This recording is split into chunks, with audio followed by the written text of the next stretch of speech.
Sir చెప్పండి. ఏపీలో ఇప్పుడు చూసినట్టయితే రాజకీయ పరిస్థితులు చాలా భిన్నంగా ఉన్నాయి. అటు చూసినట్టయితే కాంగ్రెస్ పార్టీ బాధ్యతలు షర్మిల స్వీకరించింది. ఎలా ఉండబోతుంది రేపు అన్నాచెల్లెల మధ్య పోరు? ఏదన్నా కానీ జగనే వస్తాడు.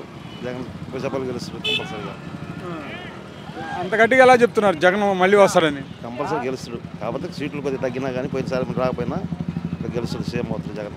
మరి జగన్ 175 అంటున్నారు, మీరేం సీట్లు తగ్గుతాయి అంటున్నారు. సరే 175 అంటే 175 అట్లా వస్తుంది కానీ కొద్దిగా సీట్లు తగ్గినా కానీ జగన్ సీఎం అవుతాడు. కలిసి భూషాపాలు గెలుస్తాడు.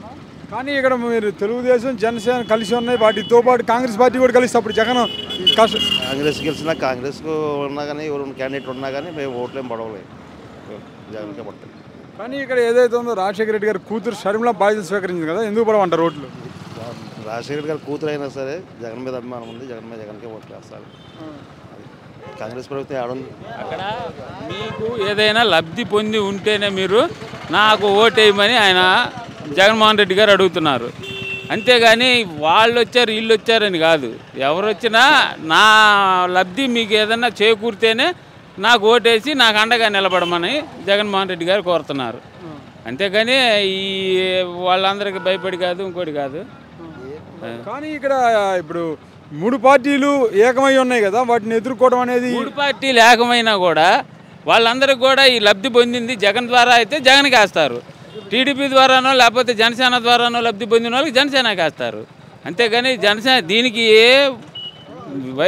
వైసీపీ వాళ్ళు మన జగన్మోహన్ రెడ్డి ఏమంటున్నాడు, నా ద్వారా నీ లబ్ధి పొందితే నన్ను ఆశీర్వదించండి అన్నాడు. అందుకని ఎంతమంది వచ్చినా జగన్మోహన్ రెడ్డి చేశాడు కాబట్టి జగన్మోహన్ రెడ్డిని ఆశీర్వదిస్తారు. జగన్ ఈసారి ఎట్టి పరిస్థితుల్లో గెలవని అంటున్నాడు పవన్ కళ్యాణ్. పవన్ కళ్యాణ్ దిక్కుందా, ఆయన వచ్చి ఈయన గెలిపిను. తెలంగాణలో డిపాజిట్లు లేవు, ఏడకొచ్చి కథలు చెబుతట. ఇక్కడ ఈయన పిచ్చి జనం లేరు ఆడ తెలంగాణలో ఉన్నారు ఆడ.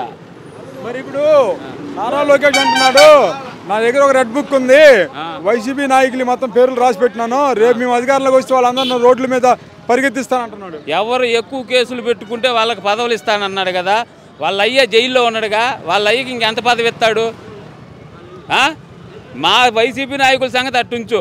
జనసేన ఇప్పుడు చంద్రబాబు నాయుడిని జైల్లో వేశారు. అందరికంటే రెడ్ బుక్లో ఫస్ట్ పేరు ఆడితే ఉండాలిగా చంద్రబాబు నాయుడిదే. అందుకని అవన్నీ తప్పుడు వ్యవహారం, వద్దు. కార్యకర్తల్ని ఉసిగొలిపి వాళ్ళని ప్రాణ నష్టాలు అవి ఇబ్బందులు కలుగు చేయటమే వాళ్ళ అజెండా. మాకు అది అజెండా కాదు. మేము పని చేసి మా పని మీకు నచ్చితేనే మాకు ఓటేయండి అని మా జగన్మోహన్ రెడ్డి గారు కోరుతున్నారు. దానికి ఇష్టమైన వాళ్ళు దానికి ఆయన్ని ఆశీర్వదిస్తారు, తప్పులేదు.